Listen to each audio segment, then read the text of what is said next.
watching your partner fall in love, that can be very hard, but it's also super beautiful, and you can gain such just joy in seeing your partner being so happy.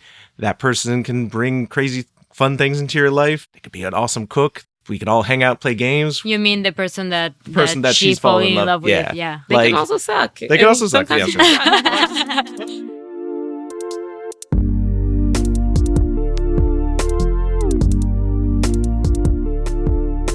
Hi everyone, welcome to the third season of Polycurious. You have no idea how excited I am to be back. The interviews this season were recorded quite a while back, some of them over half a year ago, so I couldn't wait to finally get these stories out. But I had to take a pause to work on Monocurious, which I invite you to listen to if you haven't already. It's a mini-series that came right before this episode. And I have also been busy training to become a relationship coach.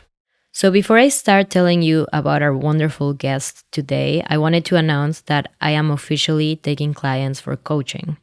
This podcast, as you can imagine, has encouraged a lot of people to come up to me asking for advice in their non-monogamous journey, because of course we live in a society where we were never taught how to do this right. So I felt like I wanted to take this a little bit more seriously and actually study to better serve you. For example, you might want one version of non-monogamy and your partner might want something different. Or you might feel like you are having issues with communication and setting boundaries. Whatever the case might be, if you feel like you might need some help getting to where you want to be, either on your own or with your partner or partners, please send me an email at polycuriouspodcast@gmail.com or reach out to me through our Instagram at polycuriouspodcast to set up an initial free consultation. Okay, now let me tell you about today's episode, which I truly loved. Mariah and I spoke to Taylor and Alan, who both identify as solo poly and non-hierarchical, even though they have been together for over 4 years, probably 5 years at this point. Before they met, they had individually followed unconventional paths. They both had their first threesome when they were teenagers and have since learned and grown so much from living open lifestyles, and today they share all of that wisdom. They tell us about their experiences seeing each other fall in love with other people and experiencing jealousy. We also get into a very interesting discussion about how tricky it can be to comment on your partner's relationship with someone else. But above all, we also talk about all the beauty that even these experiences have brought to their lives and how they feel like being poly is truly part of their identity and the way they want to live their life. Before we start, remember to subscribe to the podcast if you haven't already. Now that we have the third season going, you'll want to make sure that you don't miss out on any of our new episodes. Okay, without further delay, here's our interview with Taylor and Alan.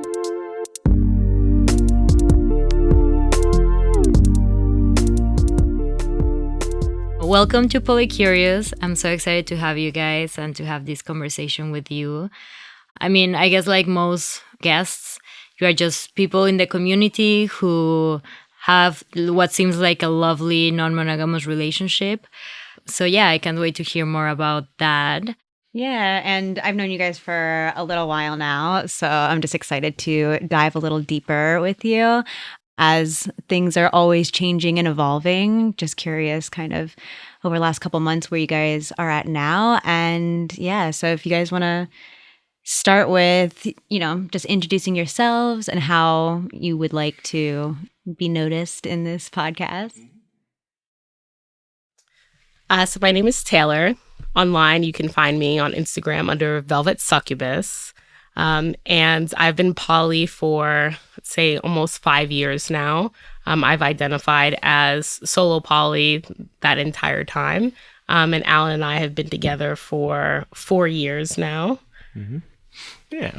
Hi, my name is Alan. I've had some element of non-monogamy in every single relationship that I've ever been in, going all the way back to high school.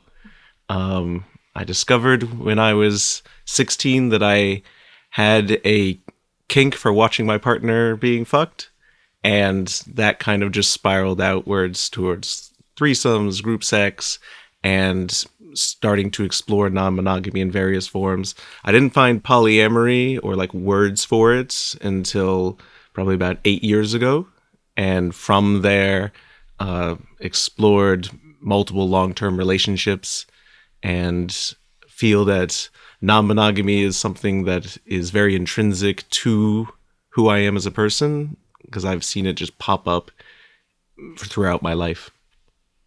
That's awesome. I love that kink. I'm like, I'm always thinking that's the best kink for a partner to have, right? Yeah. It makes things, I will say, Taylor and I have talked about this a lot, but she also shares that kink. Having that kink makes polyamory so much easier. Like it is just a really nice doorway, because she'll go on a date, she'll come back, and with permission of everyone involved, she'll tell me all about it while we're having sex, and it'll all get so turned on, and like just live for that kind of thing. Oh, I love that. Yeah, that's awesome. It must be super special, I can imagine. Yeah. Yeah, I think autonomy is always been very important to both Taylor and I, and I also would identify as solo poly. We both probably have some element of RA, relationship anarchy, to how we approach things. And generally, the way we like to structure things is from a very individualistic point. Like we don't have a hierarchy to our relationship and don't seek out a hierarchy, primaries or the like in other relationships, and try to keep things as equitable as humanly possible. And we've gone on dates together, but primarily we've dated apart and just had some kind of polycule group nonsense cuddle puddle at the end of it. Yeah, I mean, I always found that very interesting about both your relationship is this, very non-hierarchical approach that you both take. And yet I'm constantly seeing you together and at all the parties and also hearing about other partners. And it all seems to just mesh very well together. I'm actually curious, with your type of polyamory, would you consider it like kitchen table, or are you very separate in who you date? I would say for the most part, we have a kitchen table dynamic, but that's not always dependent on our feelings and what we want, because it's also the comfortability of what the other person wants. So there may be times where I'm seeing someone who is not a part of the polyamorous lifestyle and doesn't have the same interest in meeting my partner. And I've gotten to the point in my poly where I'm comfortable meeting people where they are. And as long as they're respectful of my lifestyle and my partner, then it's fine if they don't want to meet and have a kitchen table structure. Yeah, and just for the listeners who might not know, kitchen table polyamory refers to dynamics in which all partners or lovers involved are comfortable, like having a conversation over the kitchen table, over coffee, over beer. That's sort of like casual involvement between your different partners, which, it's totally understandable that some people are not comfortable with that. But I feel like it's a nice thing to have, right? Because there's like some acknowledgement of, okay, everything's out in the open. There's some sort of validation. One of the benefits of a kitchen table approach, or just any approach where you meet people where they're at and you have more of like a little bit more of a collective mindset where people can meet your Metamours or your partners, is things are always, for most people, things are always a little bit scarier in your head than they will ever be in real life.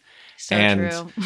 Like, you can build somebody up as this amazing person, the greatest lover that the world has ever known, and then you meet them and they're like, this is Jim or this is Jess, and they're fine, they're great, everything's fine. And it's just a lot.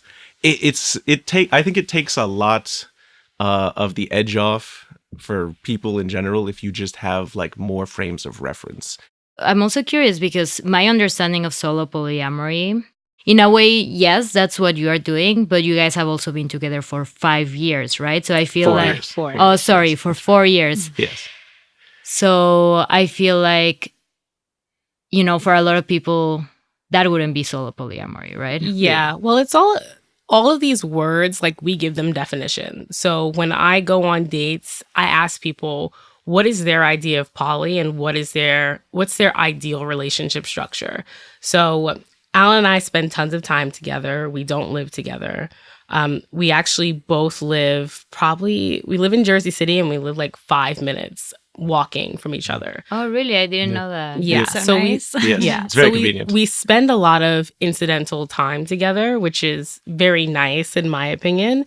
But for me, what solo poly is I view myself as my primary partner, and what I want is honestly like the most important thing, right? So if he has the idea that he wants to find a partner and have a nesting partner, and that's not something that I want him to go ahead and do that because his happiness means so much to me. But for me with solo poly is my focus primarily is like myself. And when I say that, it's not putting someone else down or being inconsiderate of their feelings, but it's just putting my feelings first and communicating what I want and why I want that.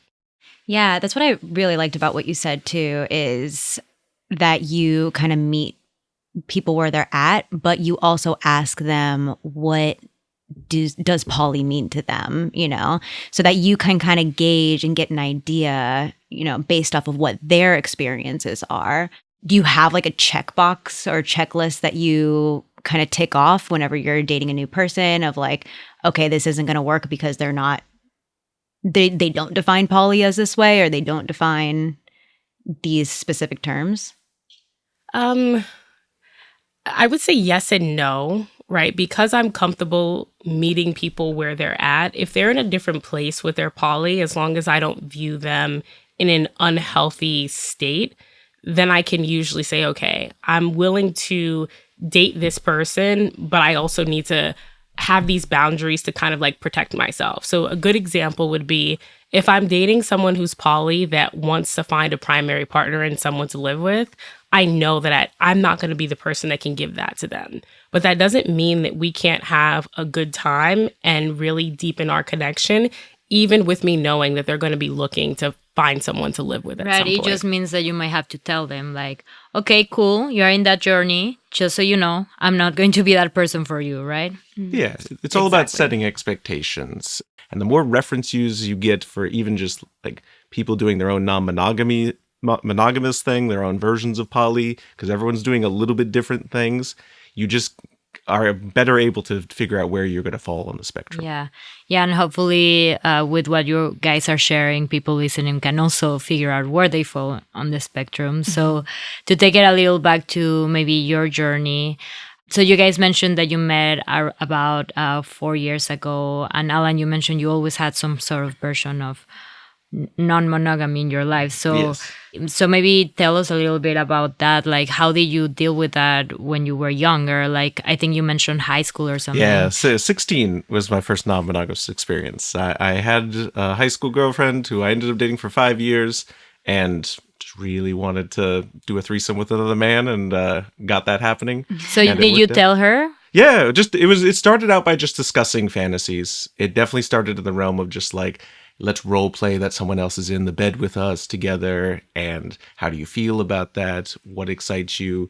Do you think you might want to take this into reality? What are worries that you have? What are concerns that you have?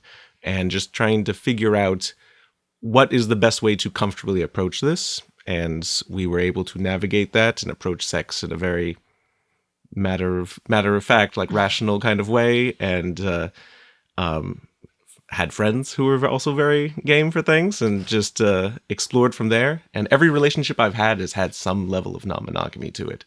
Wow. That's just so interesting that at 16 you had such great communication skills. I used to attribute this a little bit to I used to just read magazines all the time.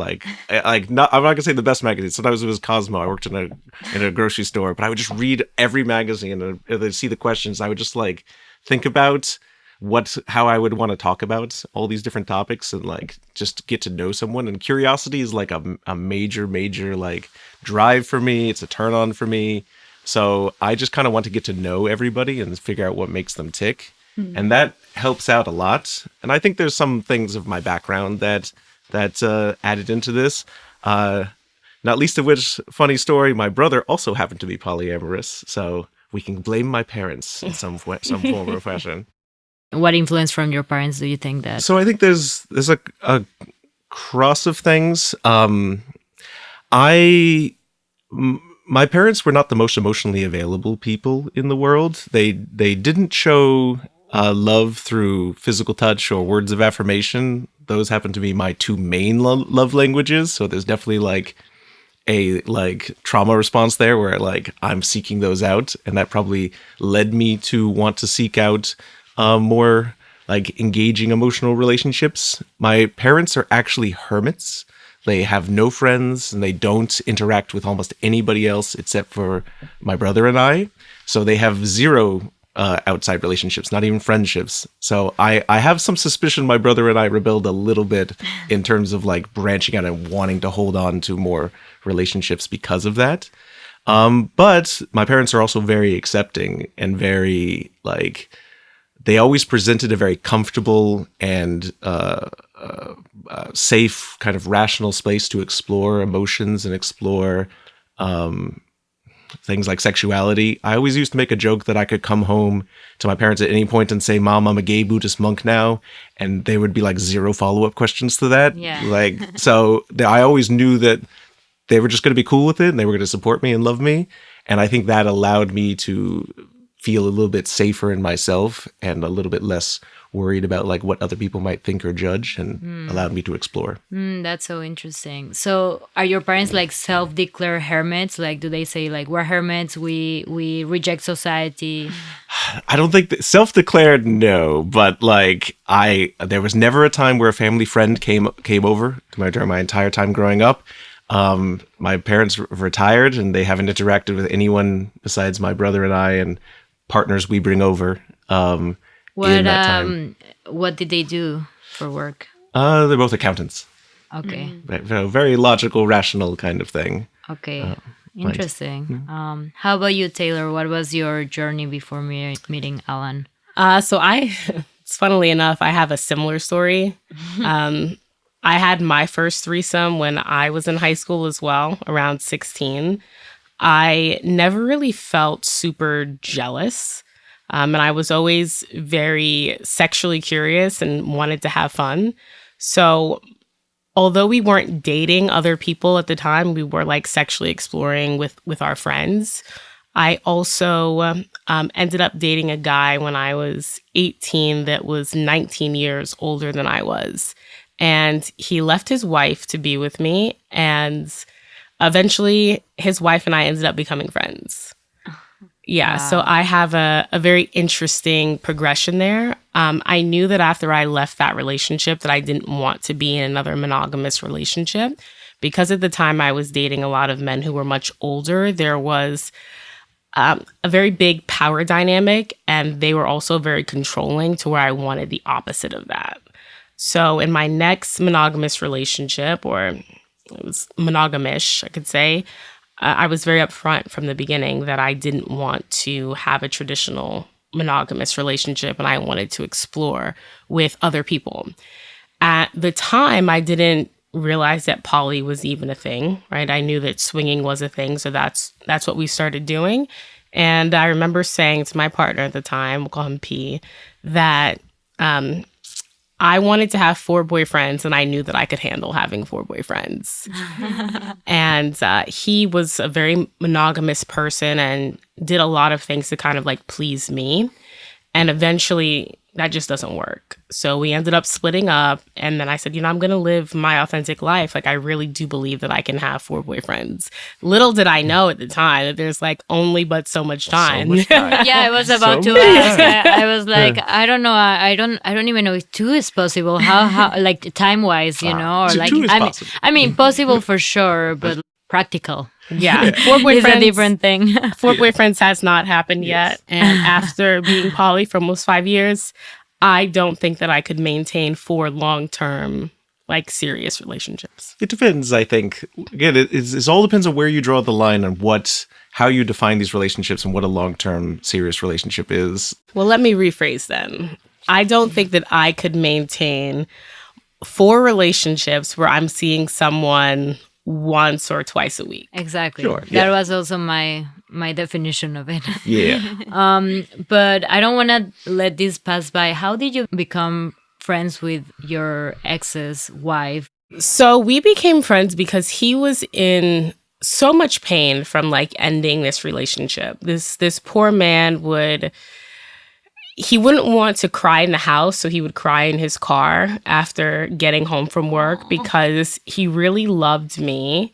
And I was so young and my life was so challenging at the time that he really felt as though he needed to put a lot of his effort into me and my life. And I do appreciate him doing that.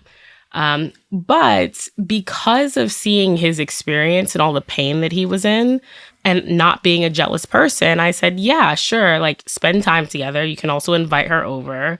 Like, it was like no problem. She would come to the house every so often. So I would cook. was he, sorry to interrupt, was he cheating on her with you? Or He did was, she know? yes. Okay, he was cheating on her with you. Yeah. And then they broke up, but then they would still hang out, and you allowed that, and you said, invite her to the house. Yes. So I met her, and she was older like he was. I think she was probably 24, 25 years older than I was. Yeah, how old was he? So he was 19 years older than me. At the time, he was 36. Right.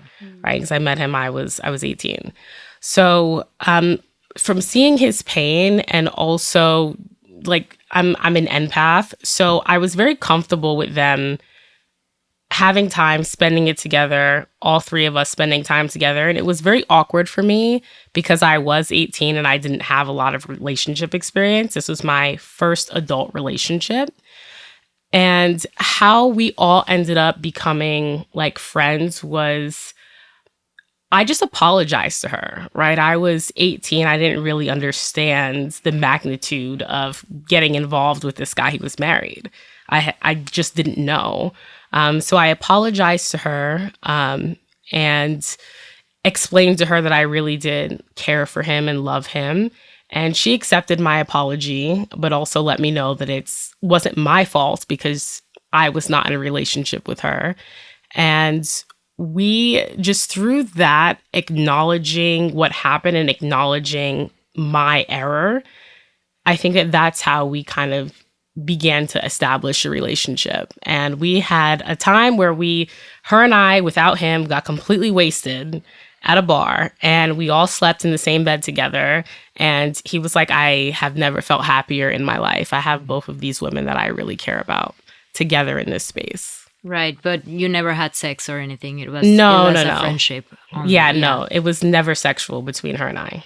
Okay, that's awesome. I mean, sounds like already at 18 you had a lot of life experience, right? Going through that whole thing. So you mentioned that informed you know, your journey, seeing that you were like, I don't want to do monogamy because I don't want the betrayal, etc. I rather have everything out there and be honest about my journey. So were you like ever since non-monogamous? So I dated another guy after that, and we were kind of like swingers. I never felt monogamous. I just didn't realize there were other options. Yeah. And how did you first realize? So I realized from Google. Thank God for Google.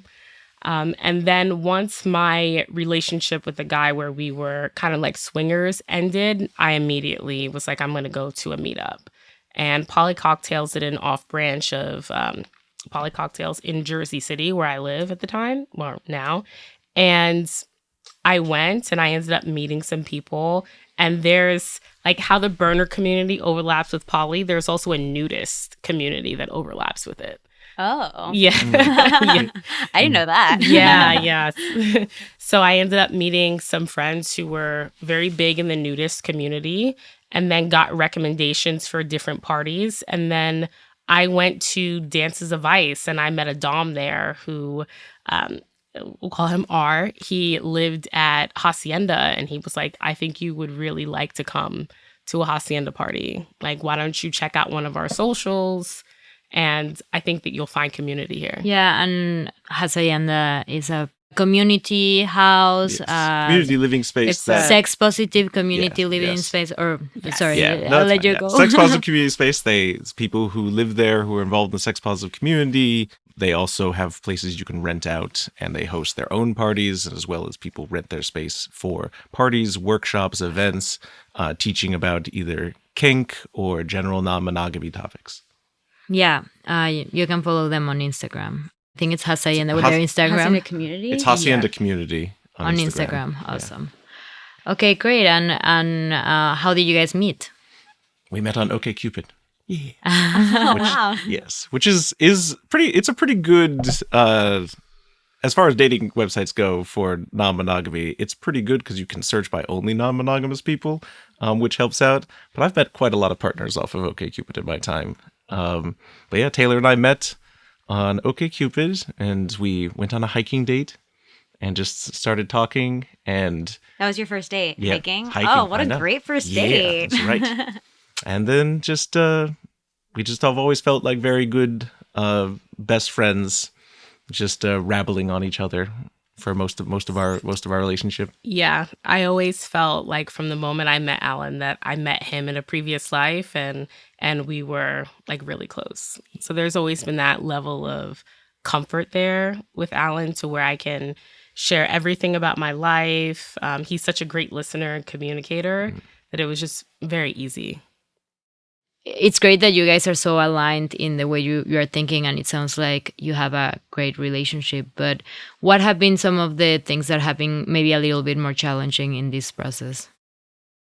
I think all relationships are hard, and polyamory can be very hard as well. Though I will always maintain that I don't actually find it that harder than any of the normal problems that would exist for a monogamous person. There's very few things that I would ever classify as like solely a poly issue. But Taylor and I are both not prone to jealousy at all. But that doesn't mean we don't experience jealousy. Like when Taylor and I we've been together, we have this very strong relationship. When she's dated someone and that relationship turned into a loving relationship, the first time I saw her fall in love with somebody else, I went through all kinds of jealousy and insecurity and had to like work through why I was feeling the way I was, because change and the unknown is very scary. Another reason why I do think that it is a little bit better to have some element of just knowing people or kitchen table, because getting to, say, meet the partner that she was falling in love with definitely took them from like a mythical place in my head into a much more realistic one. And you can see everyone has faults and everyone has different things that they can work on. And Taylor and I have many times, we've been to couples therapy to talk through different things that we've had to go through. We both have like trauma from like past relationships that heavily interfered with how we were relating, and had to work through these things from our childhood, all the normal things that anyone has to do.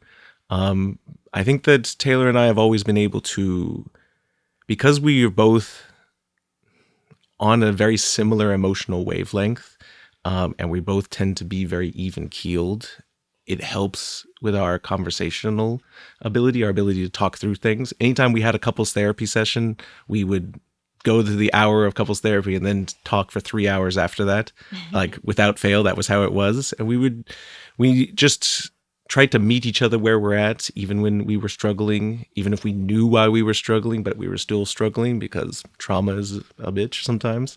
You're still able to go through and see how we could get to the end. My therapist gave me the best advice. And it was, when you're having difficulties in any relationships, imagine that person being a 3-year-old. And then it makes it much easier for you to begin to work through the problem.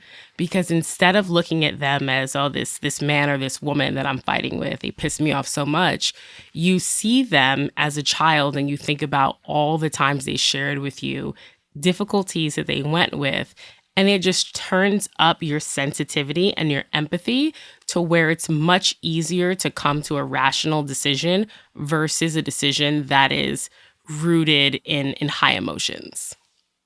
I love that so much. I feel like I could definitely use that in my life right now. So thank you for that tip. Yeah, and I mean, for people who are listening who maybe are going through that process of seeing their partner fall in love with someone else, you mentioned meeting the person helps, but what were other things that helped, or if you could maybe give us a little more detail about the situation, like who this person was. I don't know, Taylor, if you're still seeing this person. Yeah. So Taylor's been in multiple relationships over the course of us dating, but she's only fallen in love with somebody once, and that was like a very pandemic relationship, and there were quite a lot of things moved very quickly because the pandemic just kind of like put everything in like a little bit of a pressure cooker. I think for a Definitely. lot of relationships, and it just led to very like weird places very quickly. So like they were with this partner, it felt like they were having this passionate, amazing relationship that was like exploding, and like they had talked about maybe they would be living together, they were going to have talks about it, and I was just like, what, this is so different than anything she has said before, and I feel like it's out of the blue, and it was just a lot for me to process. Yeah, and how long had you been together at this point, and The with what frequency did you see each other? about 2 years, 2.5 years, and we saw each other probably twice a week at least on average. But it was a big change. There's like it's very funny. Like I'm not someone who's very prone to jealousy over anything sexual. Like I actively want to watch my partner be fucked.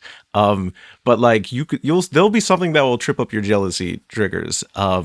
For me, I knew it was vacation time. Like I covet my partner's vacation time because I want to go on like a 3-week trip. And if you only have 3 weeks and now you have two partners, now you have to divide that vacation time out. Oh no, I'm getting less vacation time. And it's like a resource I can't get back. So like having to work through those is always a little bit silly. That's actually funny because I relate to that so hard, but because I have divorced parents. So I'm like, anytime we go on a vacation, I'm like, okay, I have to do Thanksgiving here and Christmas there. And I mean, especially with relationships too, I'm just curious. I'll let you finish your story, but like just curiosity about like how that works if you're in two serious relationships.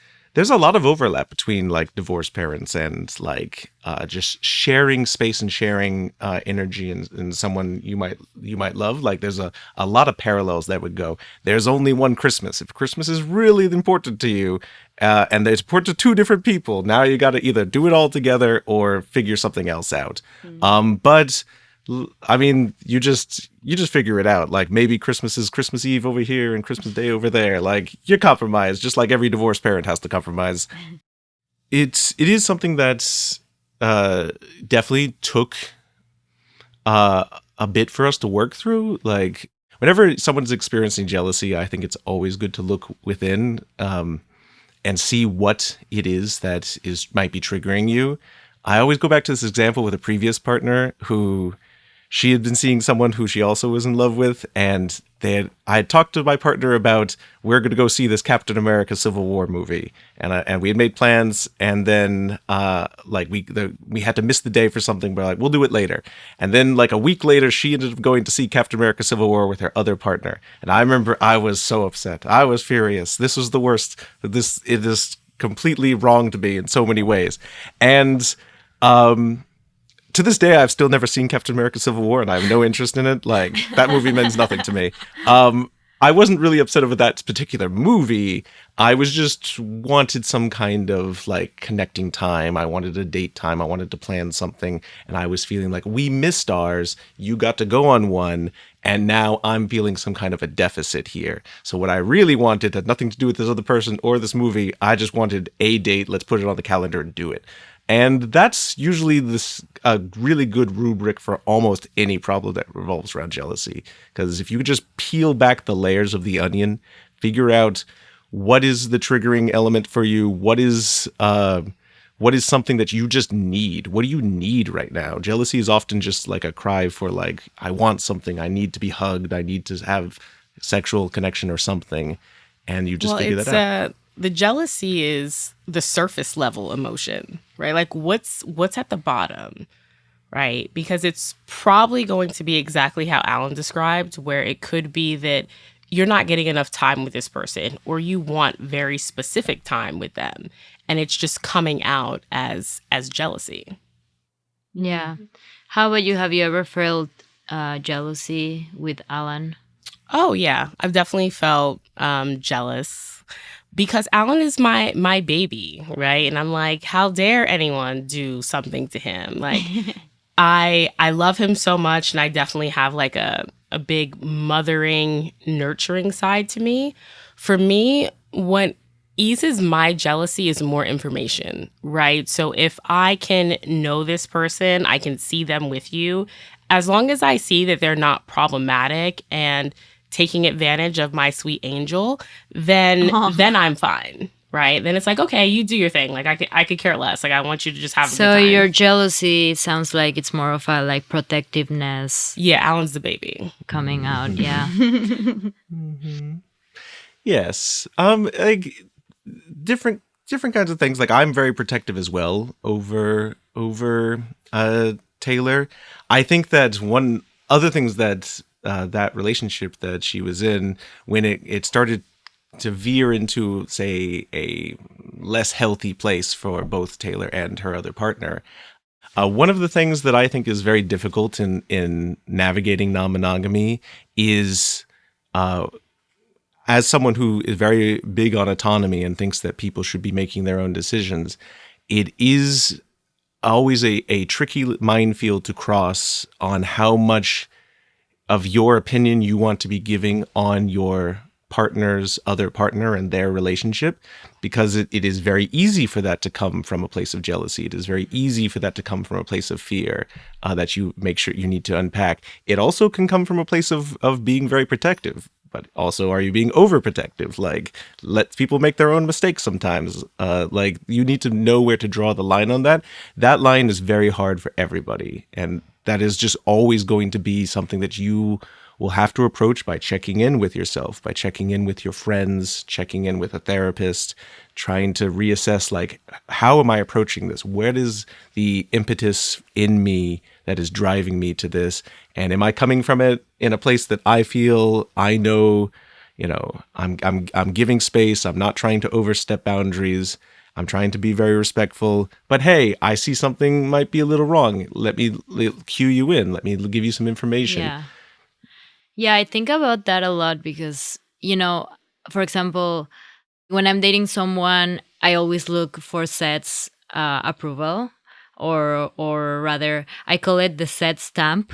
I'm like, and not just like people I'm dating, just friends, because I really just know that he has a really good instinct. Like it's happened to me before that I'm like, I don't know about this person, and he's like, no, this person is solid, and then I realized later that he's right, or the other way around. Like he's like, yeah, I don't know, I'm like not having the greatest feel about this person, and I'm like, what are you talking about? They're great, and then that person does something, right? So I realize he has a really good instinct, and he's also really looking after my well-being, and I value his opinion a lot, but I'm cautious of advising people to get their partner's advice or opinion on whoever they're dating because of what you're saying, right? Because I mean, he's just able to do this and separate his feelings from what this person is truly, but it's normal that it might be difficult when you feel jealous about someone not to put like a filter over the situation,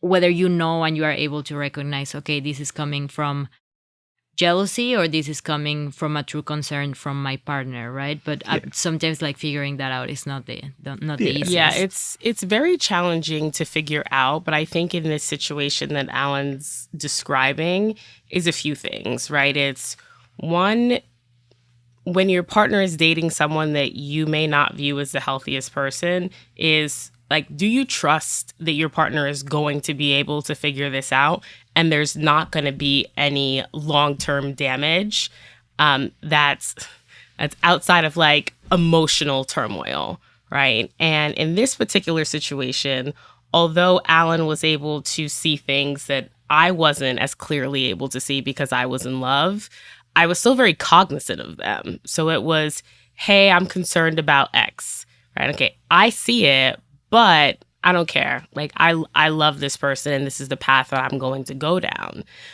But he has to have trusted me that I'm not going to allow this person to put me in a very unhealthy or abusive or a financially difficult situation. So he has to have that trust in me. And then on my end, I have to have the trust that my partner has a good judge of character and maybe they're seeing things that I'm not. So it has to work on both ends, but it also has to be taken with a grain of salt. Because as we all know, love makes you very blind. Yeah. But eventually you will be able to see again. And then it'll be okay. Yes, I was in love with this person. Yes, maybe this like went a little bit too far, but here I am again. Yeah. Right. I would always say that couples therapy is the best, and having a couples Go to therapist therapy. is awesome. And I think like any advice you ever hear from anyone else and how they're living their life, you always take it with a grain of salt. At the end of the day, you're still the one in the driver's seat, and you're still the one who can make the best decision. Right, for yourself. because I mean, it's like with friends giving advice, Yeah. right? Because like at the end, you know better than anyone else, right? Yes, like at the end, exactly. the only person who has Yeah. all the facts is you, because you are you and the other person you are relating with that you're talking about are the only two people in the world who know all the facts, you know? Yeah. So yeah, I guess that balance of trusting your gut and knowing your instincts, but also listening and remaining open to what your partner or your friends have to say about someone you're dating, I think it's important. You just got to stay curious. Stay curious about everything. As long as you're always learning and you're open to learning, then you try to avoid rigidity too much. You're going to be able to get yourself back into a good place, and you're going to be able to get yourself back into wherever your comfort is. It's a lot easier to get there if you stay loose. Yeah. And that's what got me through some of the like difficulties with dating Alan and some of his other relationships is needing to have faith that he'll be able to see the situation for what it is and make the best decision for himself. Right. Because if I'm coming from a place of love and I am seeing something that's there, eventually he's going to be able to see that as well. Yeah, you have to trust. Yep. No relationship is perfect as well. We're all like flailing around here in some form or fashion. So leave some room for empathy for yourself. The more poly people you date, the more experience you have with that, it'll get easier over time. Yeah, it sounds like you both have had also situations in which like you saw each other dating people that probably weren't like the best for your partner, right? Is there any like quick like red flags that maybe you can tell us that like you saw that some people might like want to like look out for if they feel like their partner might not be doing them service? Oh, I have an easy one. Control. Control. If you meet someone who wants to change your actions and kind of control different things that you're doing, that's a problem, because we all meet people and we can identify different issues in their life, but how they go about communicating that and how they go about what they believe your resolution should be is a really good sign, right? You want to be with someone who sees you as for who you are, hears you, validates you, and also is not wanting to control you, right? It's the same thing as I was saying, where you need to trust that your partner is going to make the best decision. I trust that Alan is going to make the best decision. And even if he doesn't, I'll still be there for him because my love for him is unconditional. My presence in his life is not. But as long as you meet someone who knows how to go about communicating these to you and is not trying to really control you in the situation, then I think that you're dealing with someone who you can try to work things out with, depending on the other issues that you may have. Yeah. I really love what you just said too, and I just want to take a second to repeat that, because what you said was my love for him is unconditional, but my presence in his life is not. I think that's I admire that stance so much, because again, that's coming from a place of like really valuing what you need in your life. Can you kind of clarify or elaborate on what you mean by that? Absolutely. So I love Alan. I'm always here for him. I'm his biggest cheerleader. I want him to be successful. I want him to have different experiences, even if they're negative. But if there's ever a point where I feel as if his behavior and his actions are impacting my life in a negative way, such as it could be a continuous emotional state, right? If we're trucking along for a year and it's nothing but I feel like he's streaming consciousness at me and not caring about what I'm going through, then that doesn't sound like there's like a very fair back and forth. I can still love him from afar and be his cheerleader, but it doesn't mean that I need to tolerate him streaming consciousness at me or not supporting me or not emotionally validating me. I have to love myself first. And even if I love him and I realize that he is not serving me anymore, and when I say serving, I mean he is taking from me in ways that I cannot get back, then at that point I have to remove myself from the situation and I can love him from afar and support him. But I'm just not going to tolerate this unhealthy behavior that I'm receiving. Mm-hmm. And just even hearing that, Alan, that makes you're completely comfortable hearing that, and like, do you feel the same kind of stance? Yes, I mean this goes back to my thing. I always believe in 10% chaos in the world on all things. The same kind of philosophy of like I could leave this podcast and just get hit by a bus at any moment, and then I die, and then our relationship's over, and that's the end. And like it could happen. And I think it is actually I find it empowering to keep that kind of a thought in mind. It's the same way that you can live a fuller life if you understand the ephemeral nature and that things can end. My relationship with Taylor could very well end. Statistically, it's more likely to end before the grave than it is to get there. There's a reason why at every wedding you go to, and whenever they're like, stand up if you've been together for 30 years, and everyone claps because it's really rare. Like, most relationships end, but that doesn't mean most relationships need to be failures or need to be not worthwhile.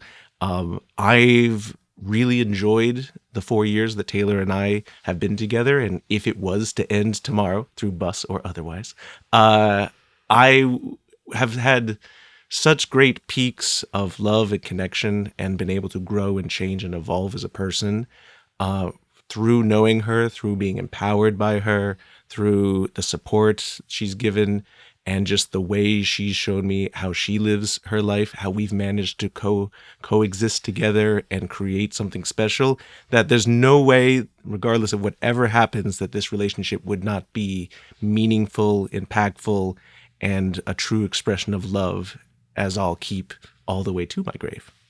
Aww, my heart just exploded. Yeah, I love that. That's so lovely.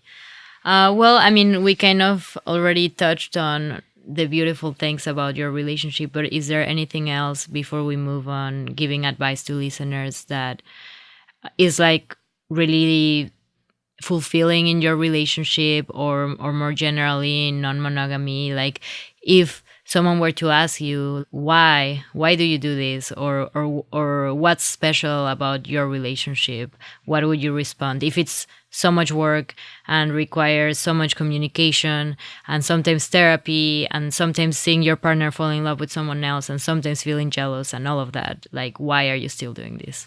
Oh, that's easy for me. I actually don't see any other way to structure my relationships at this point in time. I feel like my authentic self, regardless if I have Alan, if I have 6 partners or 0, I am polyamorous at my core. I have a really big heart and I want to give love to multiple different people, regardless of how painful it is. I don't feel like this is like a choice for me. Yeah, and I'd also everything is framing, but everything you mentioned there, there's the framing of it being like hard or difficult, or like these are struggles you may go through if you're polyamorous, but it's very easy to just turn it around. Everything you mentioned can be very positive, very uplifting. Couples therapy can be really exciting and connecting. You can learn so much about each other. You can gain new tools.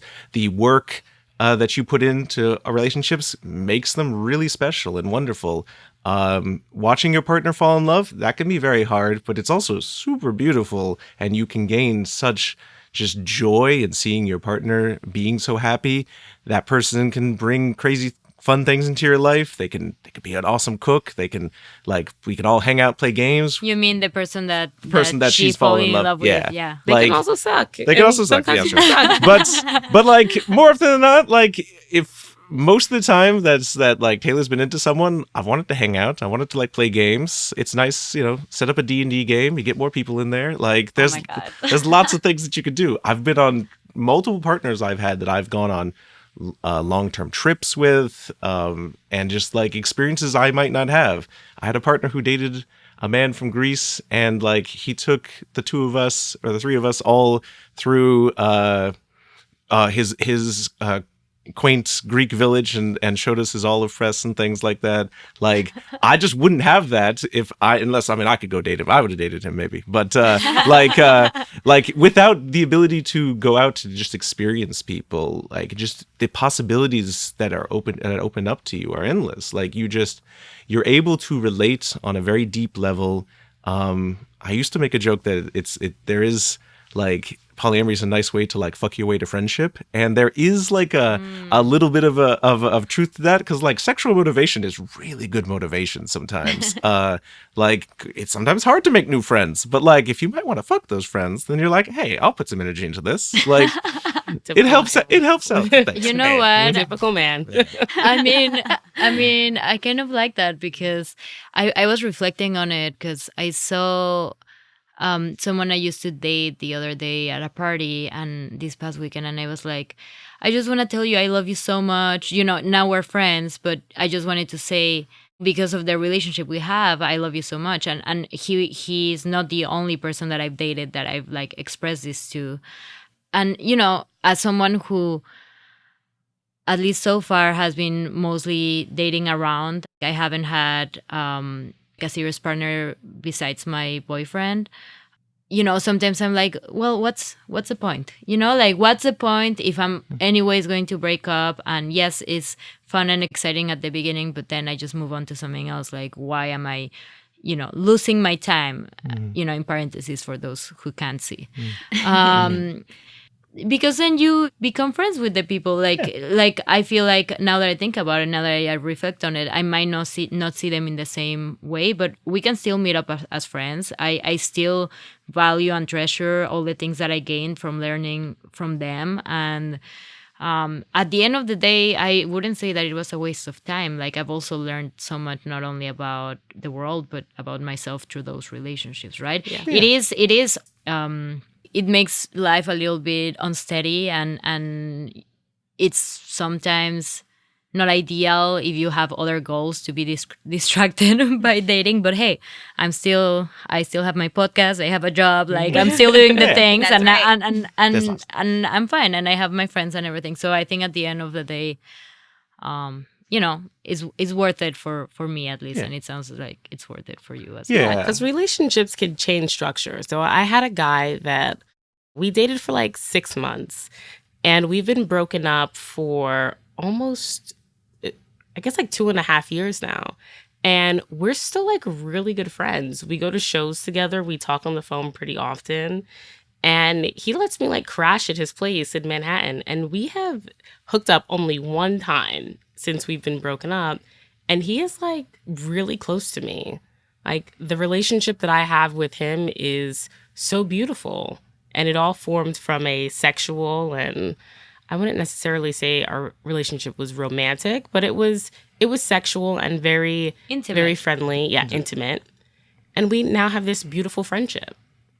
Yeah, and I think that's really important to kind of nail in, is that there's flexibility in every relationship. And I always found it very important, even though I've never experienced it until my last breakup. But I always wanted to be friends with my exes. I felt like that time wasn't wasted. You do learn so much. There is a connection there, obviously. And you spend so much time with someone. Why end it there when you can be friends and you can still gain all of the benefits outside of the sexual romantic area? And then, with my last breakup with Logan, it was, obviously hurtful at first, but we were able to really turn around and just be like, we can be at the same parties and we can really like catch up and everything. And even though things got a little weird for a little bit, it's just like I still care about him so much and I will always love him. And I believe that from his side as well. But yeah, I just think it's so wonderful when you can be in the same space and like, be able to still be close to someone and, potentially even lean on them if you need that. Yeah, and it not always happens immediately, right? Like when I hear people saying like, "Oh, I want to be friends with my ex," and they start hanging out like immediately after they broke up, I'm always like, "Okay, you can totally be friends with them, but just like wait a month, wait 2 months, wait a year, whatever, like depending on how deep their relationship was, because I do feel like you need that separation." And even with the people that I've dated, like even though our relationships weren't like serious, people are always going to be there, whether it's like their memory or whether it's a different stage of your relationship with them. You don't need to be so attached to people. Yes. I think the important takeaway is like, regardless of whether you're polyamorous, non-monogamous, or monogamous, human connection is something that's very worthwhile to pursue. And how you choose to pursue that human connection is up to you to decide, and the people that you connect with. And I think for me, it's important that I keep open to what may come. I keep curious to the people that may come into my life, the people I haven't met yet, and I don't know what they're going to be like. I don't know what our relationship is going to be like. But from the experiences that I've had in the past, I know that there is a wide range of possibilities, and those possibilities are very beautiful. I find it very inspiring, like how long you both have been in this and how experienced through all of the different relationships. Yeah, we don't get to hear a ton of these stories, so I do appreciate hearing them. And Yeah, I think that even when I meet a lot of polyamorous people. I'm very involved in like play party communities and sex positive communities and non-monogamous gatherings and things. And Taylor and I don't always run into that many people who have as wide-ranging experience as the two of us do. It's good to just hear a wide range of experiences. Well, one last question for you guys, which is, what would you tell to a polycurious person, which can be the listeners or maybe a younger version of yourselves? I think it's very important to really lean into the curious part of polycurious. Have an ongoing conversation with yourself. Like a lot of what we've talked about is like trying to what kind of judgments you can make, and the only way you can make those judgments is having a better understanding of yourself and what you need, what your traumas are, what your desires are, and an understanding that those will change. No matter what relationship you get in, there will be changes that will come, and the more you build up a good tool set of communication skills and a deeper understanding of yourself and how you operate, why you operate the way you do, you're going to be able to weather those changes a lot better with whatever partners that you form connections with. Love that. I would say communication. Communication is key. Talk to your partner about everything, right? Everything after you've done a little bit of exploration within yourself. It's important to not make assumptions, right? You want to actually ask the person and figure out where they are and feel comfortable being vulnerable with your partner and asking things that may have not been taught to you as the norm, because your emotions and what you want is valid, right? And you deserve to have a partner that you can communicate this to and be able to talk things out.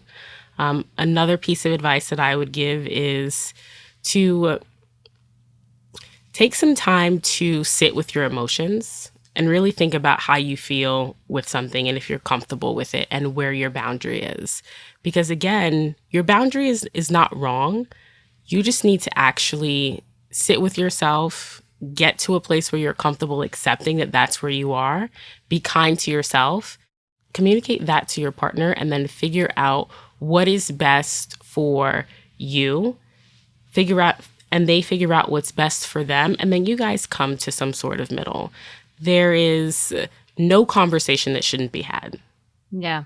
I like that you added also the kind of checking in with yourself and thinking about your boundaries and all of that, because I do agree communication is the most important thing in any relationship, not just a non-monogamous relationship, but also I find that some people have the impulse to share everything and like put their feelings on their partner sometimes, like if they're experiencing jealousy or whatever. And I feel like it's important to express if you are feeling a certain way, but that doesn't mean that you need to put your feelings on your partner.